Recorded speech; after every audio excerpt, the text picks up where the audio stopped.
y'all? It's your girl Sakina, and I'm back for another, well, not another, but my review for the Real Housewives of Potomac Season 5, Episode 1. Yes, I do watch this show faithfully. I love the girls. So yes, I know all about them and all the backstory. So let's get straight into it.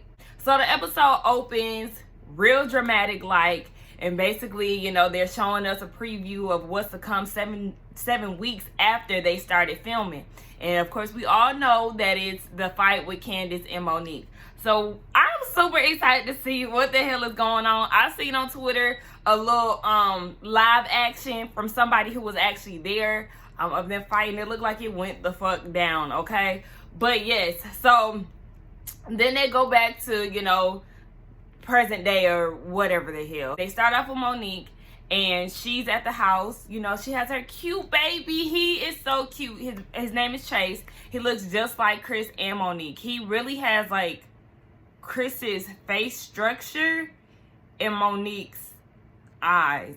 Like, if that, yeah, it makes sense. He looks just like the both of them. But he's so cute. And along with her baby, she has a bird too, T'Challa. It's an African something. He looked like a pigeon, but whatever. He's an exotic bird. He's not a pigeon from New York. But yeah, so she has the baby and the bird. The bird is potty trained and he has a leash. And you know what? I can't even judge Monique on that. I love birds. I used to have birds back in the day. I had 3. Now, my birds wasn't as advanced as hers as far as being potty trained and stuff. I think it's pretty cool. It only goes to show how smart animals are and, you know, how you can really communicate with them and they listen to you. So it's like, hey, look, if you can get your bird potty trained, kudos to you, sis, okay? That's what's up. My bird used to fly around the house and we used to just let her do her thing. But yeah, so she's getting ready to go over to Karen's house. Karen lives 3 minutes away from them now, so you know it's walking distance, but she said it was hot as hell, so she gonna drive. So she put the leash on the bird and they head off to Karen's house. It only took 3 minutes. So when she gets to the door, Karen opens it and is like, oh hell no, you know, of course she's scared of this bird because Monique has it on her shoulder. She's like, he don't bite, you know, do you want me to get his cage? And Karen was like, yeah, get that damn cage because that bird is not about to be flying around my damn house. Oh yeah, just so y'all know, I love the Grand Dame, okay? Karen is my favorite housewife of the show. I love her attitude. I know she be lying sometimes or whatever, but I love the hell out of some Karen Huger. So yeah, she is back in Potomac, which I'm happy about. No more Great Falls and people trying to be shady, trying to figure out if she lived there or not, all of that extra shit. So yeah, she's back in Potomac. They do a little house tour. I personally like the house. I feel like her and Ray are older, especially Ray. You know, Karen definitely still has more life in her, and so does Ray. But you know, when you get older, you don't really try to do it big because, one, your kids don't live there, and 2, you don't have that much mobility typically when you get older. So yeah, I feel like it's a perfect house for them too. And the producers asked Monique, did she like the house? She said yeah, she thinks it's cute for Ray and Karen. And then like you could tell the producers was fishing for some shady shit, but she was like, nah, I'm not being shady. I really like it for them. They went out to the backyard, which is beautiful. The pool is beautiful. They had a gazebo, the pool chairs. I really love her backyard more than anything. And they go out there and they start talking about her relationship with Ray. She said that, you know, they're not really spending a lot of time together because she is never home. She's been on the road with LaDawn, which I really do want to smell. I really want to smell the, I think they sell it at Bloomingdale's. But whatever, you know, she's been on the road, she's been booked and busy, but Ray doesn't want to go with her. Now, her thing is sometimes she want to be snatched up and told, you know, it's been a long time. But it's like, Karen, Ray is like 70, so ain't no snatching up and all of that, you know, roughness that you want out of him. Like, that man want to go sit the hell down somewhere, okay? And then she did bring up the age difference. You know, it is affecting their relationship. Me personally, I don't want to date nobody that's 17 years older than me. I don't want a big age gap because of things like that. When you get older, they're only getting older. So it's like, no, I can't do anything with you after a certain time. And that's the thing with Ashley and Michael too. They're going to experience the same thing. I'd rather have somebody at least, 5 years I could do, maybe 10, maybe 10, but I don't know. I just don't like big age gaps because it definitely causes issues in relationships, as we see now with Karen and Ray in their older years. But Karen says she's not giving up on her marriage. You know, she's going to be right there with her man and work it out. So, y'all, we get to damn Gizelle's house. Oh, my gosh, y'all. The house is still under construction, so it's still getting worked on. I was never a fan of the property when she showed it to us last season. I thought that she was going to, you know, just do a complete 180 on the house. But no, it still looks the same. I'm not seeing any progression, if you ask me. I don't like the way that it's going. It's not my style. Gizelle's whole thing is she wants her house to be blinged. Bling, blah, wow. A lot of pops of colors and all of that. You know, she has the purple wall, and then she has like this red maroonish room, and that's the same furniture that she was using in her other houses. Now, don't get me wrong, there's nothing wrong with, you know, using your same furniture, especially if you spend some coin on that bitch. But it's time for her to get some new furniture. Her decor taste is trash. It's trash. It's trash. It's trash. And she had some bar stools delivered to her house, so she was calling the girls to come help her. But she wanted the girls to actually talk to their dad, because they were their first day of school or whatever. So they called Jamal, and she's like, yes, you know, I am back with Jamal Bryant. As y'all know, I've said it before, time and time again, he was a cheater. But yes, she talked to her friend Erica Lyle's husband, and he was like, is there anybody that you want to share memories with and love your kids like Jamal? Is anybody else going to do that other than him? And she said no. And it really just shocked me when she was like, is there anybody that you want to create memories with? Like, where did you get this epiphany? Because, yeah, you pretty much trashed him the whole time and said that you don't really see y'all getting back together. One thing about Gizelle, you know, she is definitely a hater and irritating as hell. But one thing that I did like about her is the fact that she was not like Robyn when it comes down to like a man doing her wrong. She'll leave a nigga real quick. And I like that about her. But to go back to Jamal, I mean, that's their business. Word on the street, since that's what she likes to say, is that he has a baby on the way by somebody else. I think that it was just a rumor, but, you know, for that to even be out there, it's just like, you know, when they say there's smoke, there's fire. So he might just be messing around with somebody in Atlanta while you up here in Maryland. But the girls were saying that they don't like them together. Now, this is where I could really relate to them. And I picked up on it too when Gizelle was like, FaceTime your dad. One of the twins had the phone in her hand, but she really had the camera on Gizelle. And as soon as they, you know, got on the phone, she was like, hey, Dad. And Gizelle snatched the phone and was like, look at my new bar stool. So it was like, damn, did you want them to talk to their dad about school? Like, did you want to talk about your damn bar stools? So then she was like, y'all said to say hey to y'all dad. And that was just like, hey. And so she was like, all right, well, I'll just call you later. And she was like, why y'all don't want to talk to y'all dad? Baby, they're not here for this relationship. They feel like the fifth wheels when it comes down to Jamal and Gizelle. She said it's them and then it's Jamal and Gizelle. So they always feel left out. Now, they, you know, are not used to their parents being together because all of the cheating and all of that, she left him when they were really young. So all they know is separation.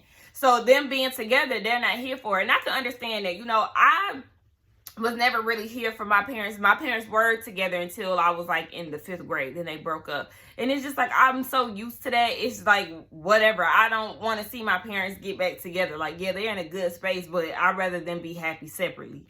So I identify with the girls, and they is not here for it. It's just like, that Grace said, baby, we are very protective of you, and it's not like we don't trust you. They all said that it's not that they don't trust you. It's him because of the history that he's had and all of the cheating that he's done. So the producers was like, so what's different about this time? And she said she don't know. She can't, you know, predict what he's going to do, but she's going to trust and have faith in their relationship. So hopefully it does work out. But the girls is not here for it, and they feel like the family was better off before they got together. They don't like how the family dynamic is now, and that's unfortunate.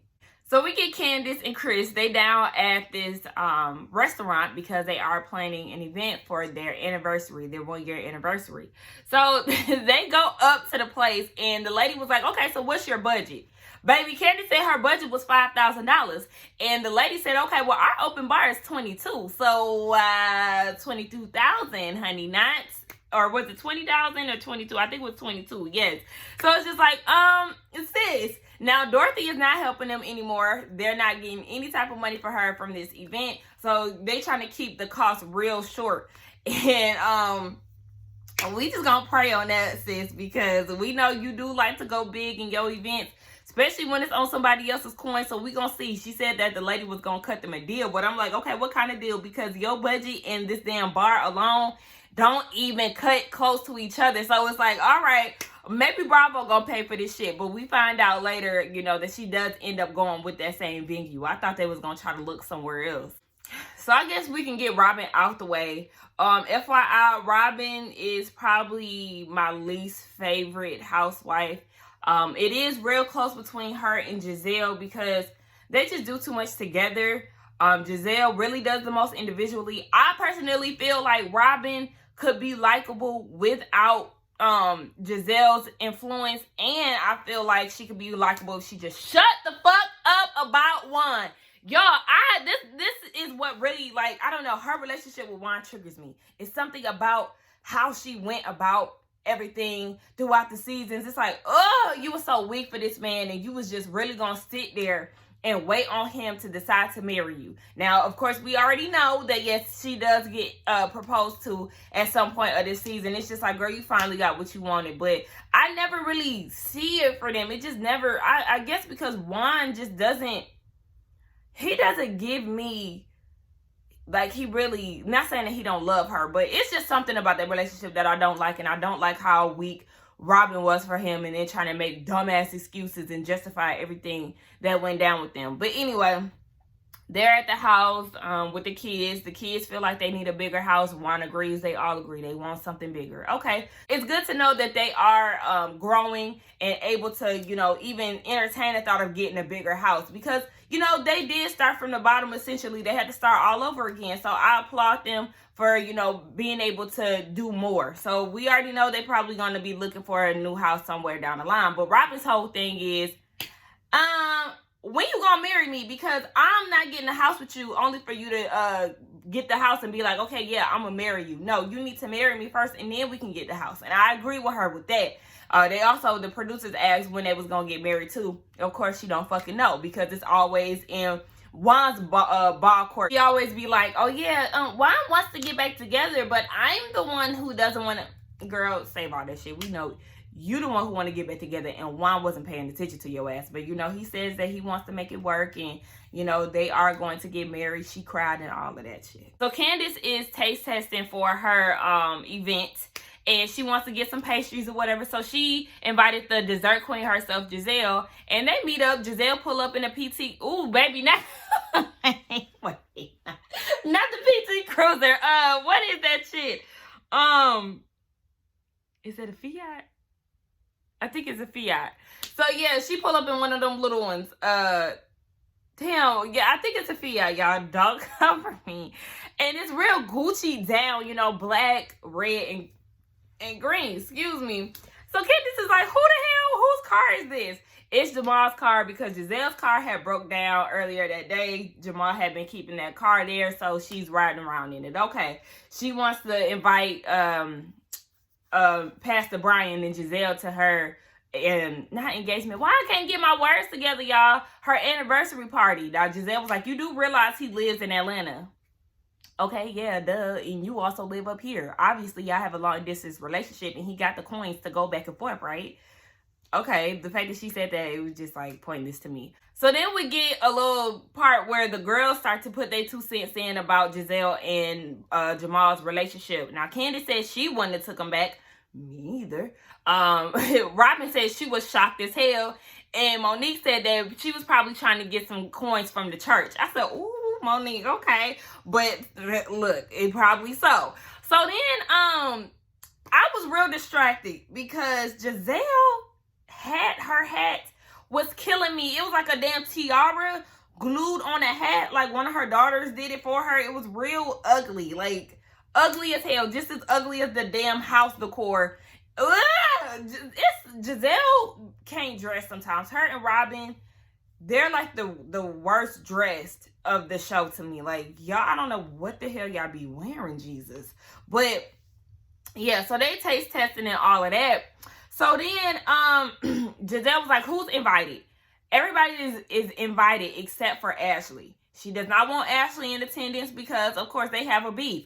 Child, we know that Candice was doing too fucking much last season, worried about how Ashley is going to get pregnant. It really turned me off from Candice. I was a fan of Candice last year until she started going real hard on Ashley. It's like, why are you so concerned about what she's doing or what she's eating to have a baby? Like, I know she told you about this, but since you too damn involved, it was like very annoying. So yeah, they're not friends. And then they asked about their houses. You know, Candice is still house hunting. Gizelle is renovating hers. So Gizelle was like, you weren't too nice about my house. And Candice was like, you wasn't too nice about mine. So they do a flashback about the after show. And when Candice was looking at that grand ass house that cost like $2.3 million,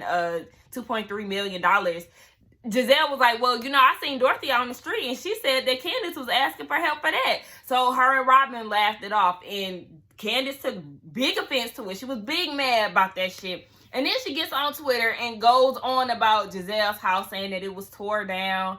And she said, good luck. What'd she say? She was just saying good luck with that tore down house, and she'll be looking for somewhere to live once her cabin caves in. I was like, damn, bitch. So Gizelle said that when Candice is mad, she goes for the jugular, okay?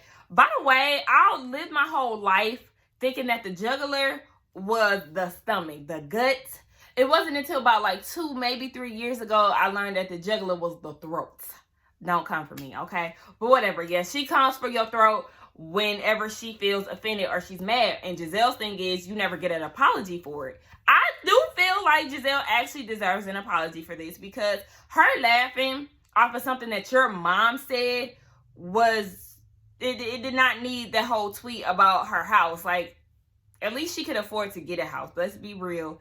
I mean, your parent was, you know, you were fortunate enough to come from a family with money, and that's all good. But it's just like, damn, don't shit on her house or her accomplishment because she simply laughed at you trying to get a $2.3 million house when you can't even afford a $22,000 open bar. Like, let's not do that, bitch, because you are an easy read at this point. But they hashed it out. They was like, you know what? We just gonna draw a line in the sand, and that's gonna be it. So we get Ashley. She's at the house with baby Dean. The baby looked just like Michael. He looked just, you couldn't even tell that he even got some black in him. But it's understood because Ashley's mama is light skinned anyway. So it's not like he gonna have a hint of melanin in him anyway.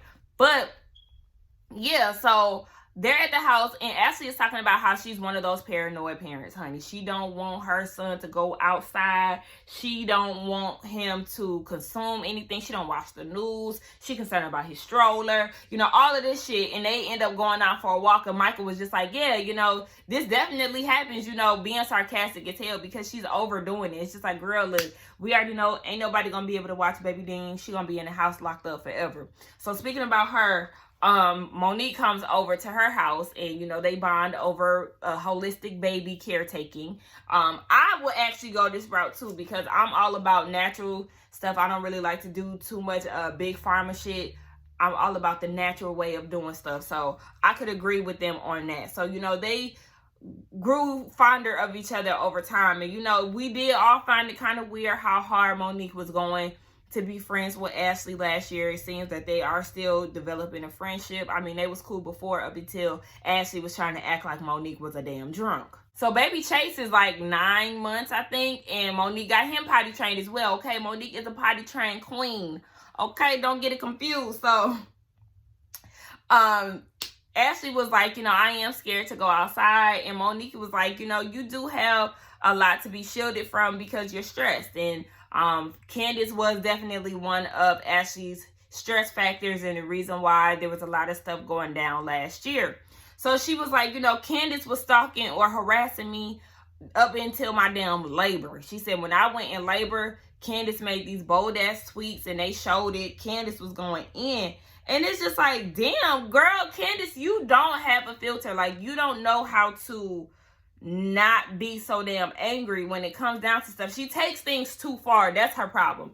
So then Monique was like, yeah, you know, she is having an anniversary party, but Ashley is not interested. She wasn't invited anyway. They're not seeing it for each other, so we know not to see Ashley at the party. Now we get down to this damn anniversary party. The theme is diamonds and denim. Okay, so we get Candice's outfit, and that, when I tell you it was so much ugly shit in this damn episode, I don't know how many times I gotta say some shit was ugly.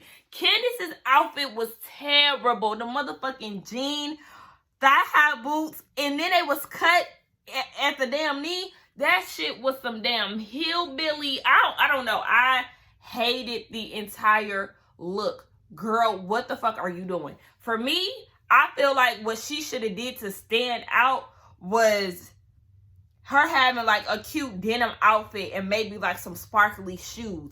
That would have sold me more than what the fuck she did. I was like, oh baby, no. And Candice, her taste in clothing isn't that bad. So I was just like, oh babe, how you going backwards? Like, I don't understand it.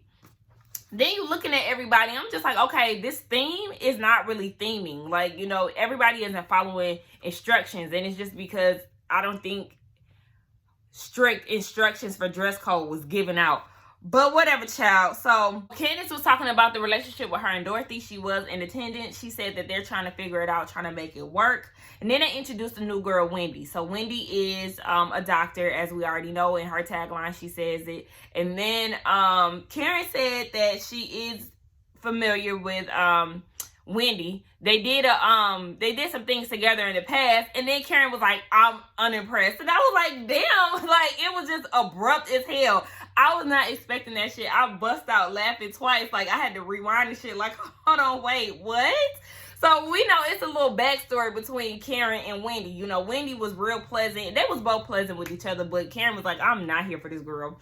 So they are introduced. Wendy is introduced to everybody. Monique does like her. They bond over, you know, them having 3 kids, close in age. And we find out that Wendy is from Nigeria. So I'm sure later down the season, we'll get more into her. Probably even next week. But yeah, the girl Wendy, she's gorgeous.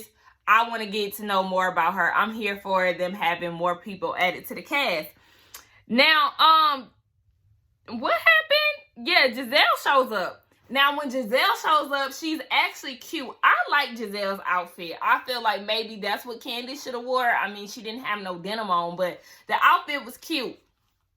And they all go outside, and this is when Candice started to talk about what was going on with Gizelle, her and Gizelle at the pastry shop. Now she was like, you know, I just want to make sure we're good. And Gizelle was like, yeah, we're good. I'm here, ain't I? Like, what's going on? And Candice was like, I mean, you seem like there's a little problem.